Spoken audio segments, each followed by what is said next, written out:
Fun time, story time. When you know the law better than the cops and other people who might accuse you of stuff. I'm going to do this really quick because I'm watching videos of cops not getting owned, but getting schooled. And the best part is when the police officer says, "I was ignorant of that, I'm sorry." It's so easy, why doesn't everybody do this? So anyway, I thought I'd bring up my favorite little story time for this year.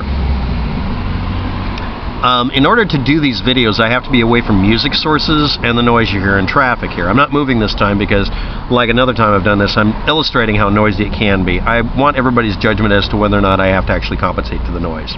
The other reason I get away from the noise sources is it causes a disruption in my ability to speak. Sort of like a military drill sergeant barking in your face while they're asking you questions, just like police officers do in some cases. Not that I'm going there. And also politicians do it to interrupt each other. But anyway, aside from auditory disruptive effect, here's the fun part. When I pick up my computer, it's a laptop with a battery that works reasonably well, mostly because I went to the extra effort of buying, because it was on sale, a really high capacity battery. And then retaining any dead batteries every time I have one, so I can fix it if I have to. But anyway, I've persnicketied myself into having a 3-hour battery. It isn't really 3 hour. Never call it that. Never get it below 50% charge. It'll kill it. So I go around the corner, as they say in Portland. That usually indicates you're going around the corner to smoke dope. It's legal in the city of Portland, but it's a leftover from when it was illegal. So you'd go around a residence, literally onto, like, that corner and smoke a doobie and then come back. Because legally you weren't on the premises smoking at all. And you go around the corner, usually to an area with no businesses open.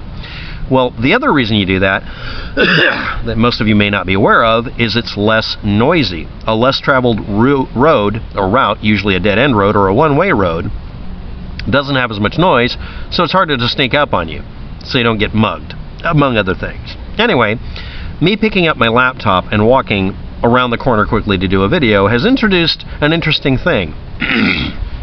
Being accused of stealing my own laptop. Now, one of the things I did when I first got my computer was realizing that the only thing I would ever let it update, and only once, and under my control, had to be the BIOS. Because if you alter the BIOS more than once, you're really pushing it.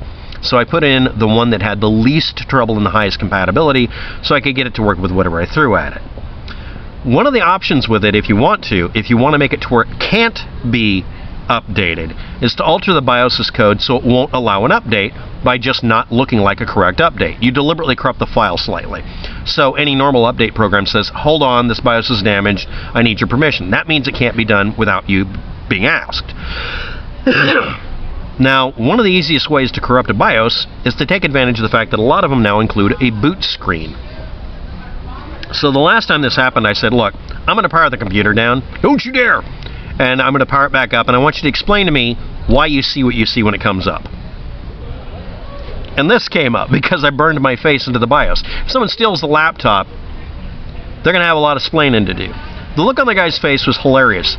The fact that he didn't understand how I did it, he just looked at me and said, "You're either a hacker or I'm really tripping balls." I just thought I'd give you that little funny joke. I didn't record it because I didn't have an external recorder. I should have. It would have been a funny video. I would have blotted out his face and everything, but it was a hilarious reaction. Living in a city that's liberal, tolerant, normally, but still has people who wish to be, the hall monitor, is hilarious fun. I do hall monitoring on the internet already. I'm bad enough. Having this happen in real life is funny. It's not the first time someone's accused me of stealing my own equipment. The best part has to be when they accuse me of stealing something that's clearly broken and I'm throwing it away. Just saying, I thought I'd put this in as a fun joke about the night. Thanks for watching, have a good day, and I wish everyone a lot of luck.